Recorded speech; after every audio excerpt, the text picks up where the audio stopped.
इस्लाम है। मतलब कि मैं तो जब डिप्रेस होता हूँ या फिर कोई भी इशू होता है, मैं लॉन्ग ड्राइव पे जाता हूँ, म्यूज़िक गाता हूँ, बड़ा रिलैक्स फील करता हूँ। मैं किसी को नुकसान उसमें नहीं पहुँचा रहा होता, बल्कि उसके बाद मैं अच्छा फील करता हूँ, मेरा बिहेवियर बेहतर हो जाता है। लेकिन इस्लाम ने जो एक बड़ा ही सूदिंग किस्म का सोर्स ऑफ एंटरटेनमेंट भी है और एक थेरेपी भी है, उस पर भी इसमें कदगन लगाई हुई है और खुद फतवे दे रहे हैं जी म्यूज़िक हराम। हालांकि कुरान के बीच में ये दाऊद का भी मिल जाता है कि वो राइम्स पढ़ते थे और बर्ड्स आ जाती थी और हवाएं चलती थी और पूरी एक वो तिलस्माती किस्म की पिक्चर हमारे जहन में आती है। लेकिन आजकल के मौलवी ने हमारा दीन जो है ना वो इधर भी तंग मुश्किल किया हुआ है। जी, मैं मौलवियों ने चूँकि एक्सप्लेन नहीं किया कि म्यूज़िक में मसला क्या है, इसलिए मैं आपको म्यूज़िक का मसला बता देता हूँ। It's a very simple way of explaining what's and it's a philosophy, question of philosophy, that's why I am answering it. Music हराम है कि नहीं, ये फतवा हुई थी मुफ्ती साहब से ले लें। म्यूज़िक में मसला क्या है वो मैं आपको बता देता हूँ। जो फिलॉसफी ऑफ इस्लाम है ना वो है कि दुनिया में इंसान जो है ना लोगों की भलाई के लिए आया हुआ है। Selfishness is not a part of any level of Islam. कहीं किसी जगह पे भी सेल्फिशनेस इस्लाम में नहीं है। जो म्यूज़िक है ना वो जिस केमिकल को ट्रिगर करता है ना जो इंसानी दिमाग में, वो 3 लेवल के ऊपर इंसानी दिमाग का एक ख़ास केमिकल है, उसको कहते हैं डोपामीन।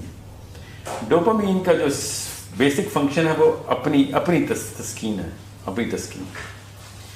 जैसे मुझे कोई काम करना था, कोई काम मेरे ज़िम्मे था, वो हो गया, मैंने कर लिया, तो मुझे डोपामीन मिलती है।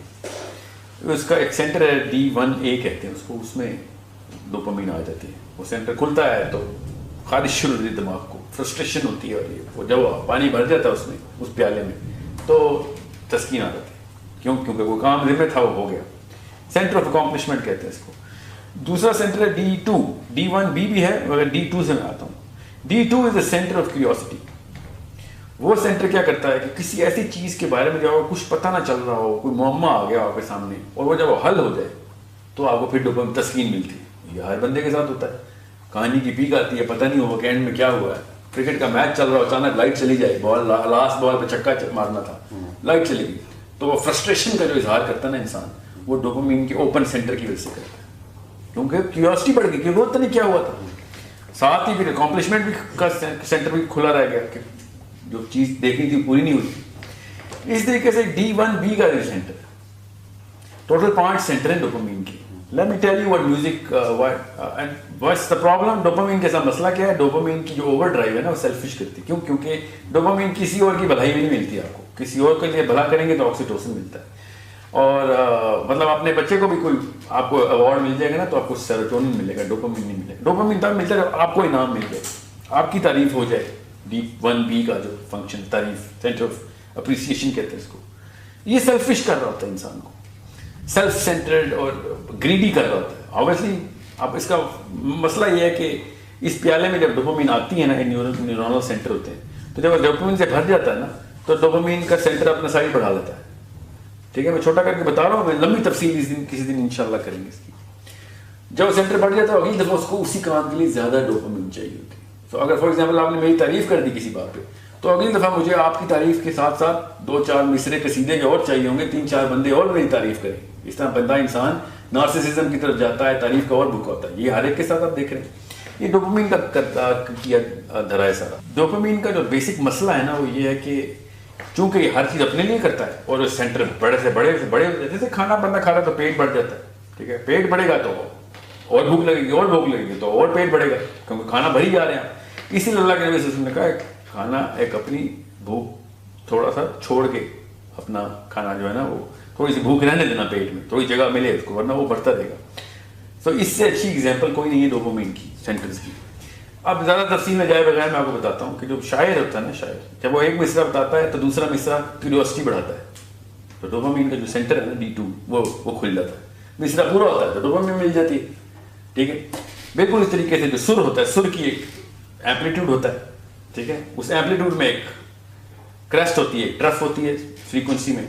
जब वो सुर लगता है तो आपको फिर उसकी क्रेस्ट भी और ट्रफ भी चाहिए होती है। वो क्या होना इनकम्प्लीट होता है। D1A जो है ना वहाँ पे डोपामीन चाहिए होती है। बिल्कुल इस तरीके से सुर के साथ जो ताल होती है, ताल के अंदर जो बीट होती है, वो बीट अपने रिदम में होती है, रिदम पूरा नहीं होगा तो डोपामिन की सेंटर खुले रह जाएंगे। ये तीनों चीज़ें, मैं खाली तीनों चीज़ें बता रहा हूँ, इसमें 5 चीज़ें होती है, मगर ये तीनों मोटी मोटी हर गाने में होती है। और हर गाने के अंदर ये 3 चीज़ें 10-10, 20-20 लाख दफ़ा रिपीट होती है। बीट जो है, फिर सुर जो है, फिर उसके जो लिरिक्स हैं। एक गाना इंसान को इतना डोपामिन एडिक्ट कर देता है कि उसके सेंटर 1 नैनो लीटर पर मिलीग्राम से लेके 13-14 नैनो लीटर पर मिलीग्राम तक जा सकते हैं। जितना हार्ड रॉक गाना होगा उतना हाई डोपामिन होगी। इसलिए आपने देखा है ना, ये नशे की धुत उन्हीं लोगों को लगती है जो ज्यादा म्यूजिक के तरफ है। तो बेसिक फलसफा तो जिसको साइंस नहीं पता तो उसको पता हो जाना चाहिए था। जिस पेड़ के फल ही गंदे लगते हो, उस पेड़ का के अंदर में मसला है। म्यूजिक की तरफ जो भी गया है, आपको गाड़ी की ड्राइव पे अंदर सेडेशन मिल रही है उसकी, तो आप समझ रहे हैं आपका मूड बेहतर हो रहा है। दुनिया में देखे ना, आपके अलावा भी इंसान है, इंसानियत के साथ क्या किया म्यूजिक। हाँ, जितने भी बड़े इस वक्त फहाशी के अड्डे हैं वो म्यूजिक बेस्ड, ठीक है।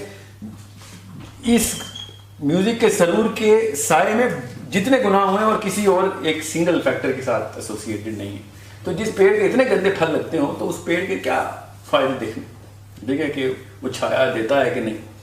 सो this is why music is technically the worst thing you can do to anyone. It makes him so selfish, it makes him so self-centered and such a greedy zombie.